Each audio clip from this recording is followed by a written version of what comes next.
kulanti wanaagsan daawadayaal kuna soo dhawaada wararkii ugu dambeeyay ee Soomaaliya qodobadan oo caaw wararkeena ku soo qaadi doona waxa kamid ah wararkii ugu dambeeyay mucaaradka oo Xasan Sheekh uga dacwooday beesha caalamka iyo mucaaradka oo dalab culus hor dhigay wakiilada beesha caalamka ee fadhigoodu yahay xirada xalane ee Muqdisho waxaan idin soo gudbin doonaa macluumaadkii ugu dambeeyay xaalka oo ku sii adkaanaya filla Soomaaliya iyo siyaasiyiinta mucaaradka oo la soo baxay dhaqamo culus oo ay cadadis ku saarayaan filla Soomaaliya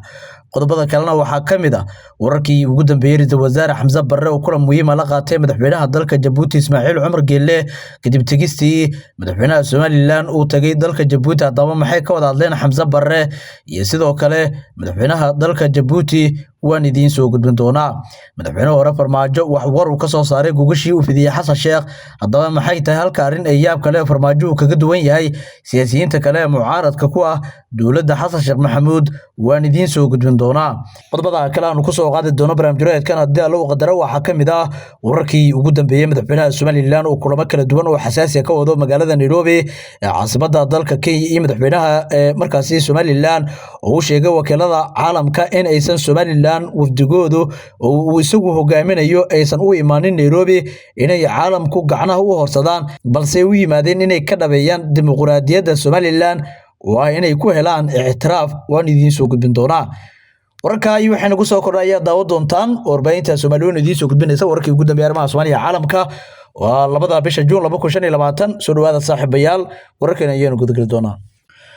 waxaa sii xoogeysanayo cadadiska ay saarayaan siyaasiyiinta mucaaradka ku ah dawladda federaalka Soomaaliya madaxweyne Xasan Sheekh waxaana wararka la helay ay sheegayaan in maanta xubnaha mucaaradka kuwoodii ugu tirada badnaa ay hal mar iska xaadiriyeen xirada xalane halkaasi oo ay dacwad ay kaga gudbinayeen madaxweyne Xasan Sheekh iyo nidaamkiisa iyo sida aysan kaga go'neen inuu fidiyo gogol wada tashi oo dhab ah oo la isugu yimaado isla markaasina laga harinsado jahwareerka siyaasadeed ee ka jira dalka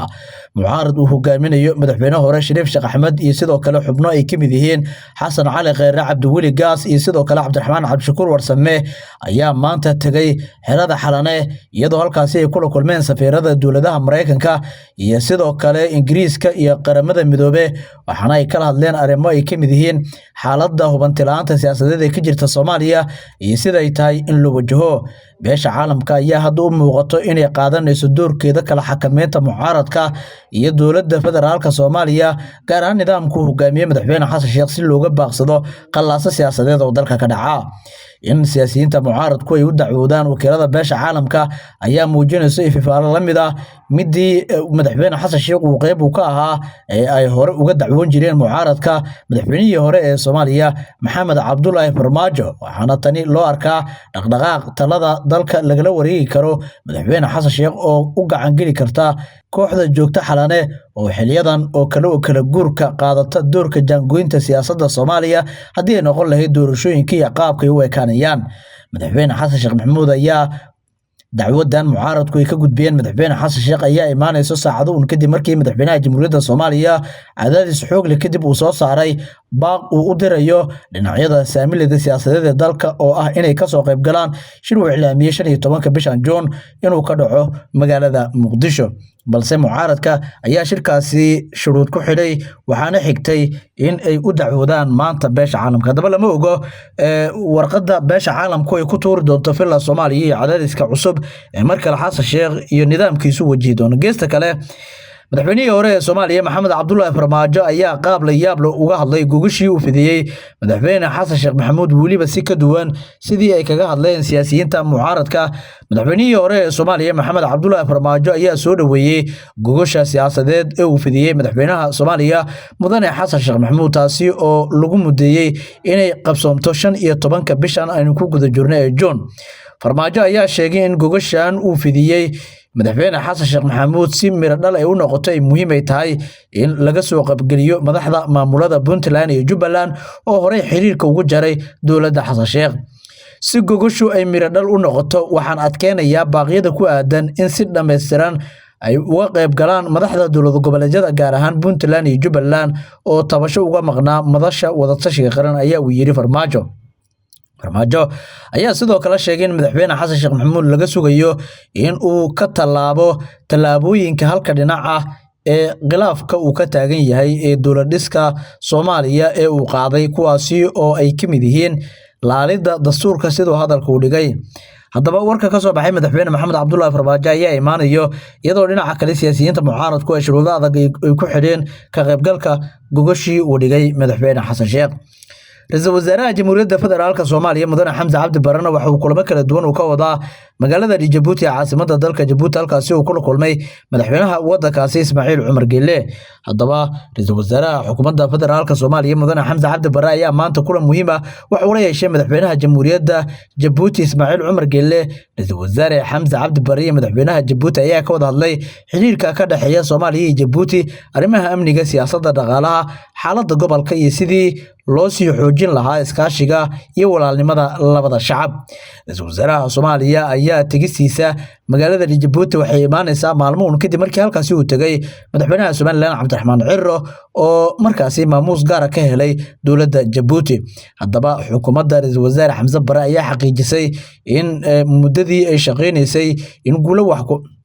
haddaba ra-iisul wasaaraha Soomaaliya ayaa uga mahad celiyay dowladda waddanka Djibouti sida diiran ay u garab taagan yihiin dowladda Soomaaliya, waxaana uu adkeeyay muhiimadda iskaashiga istiraatiijiga ah ee Soomaaliya iyo sidoo kale dhinaca Djibouti iyo sida ay muhiim u tahay ixtiraamka, diris wanaagga iyo in labada dowladood ay ka wada shaqeeyaan horumarka, dagaalada ka dhanaa argagixisada iyo arrimaha kale ee muhiimka ah. waa hagaag weli wararkeena ayaa daawanaysaan saaxiibayaal warbaahinta Soomaaliweynna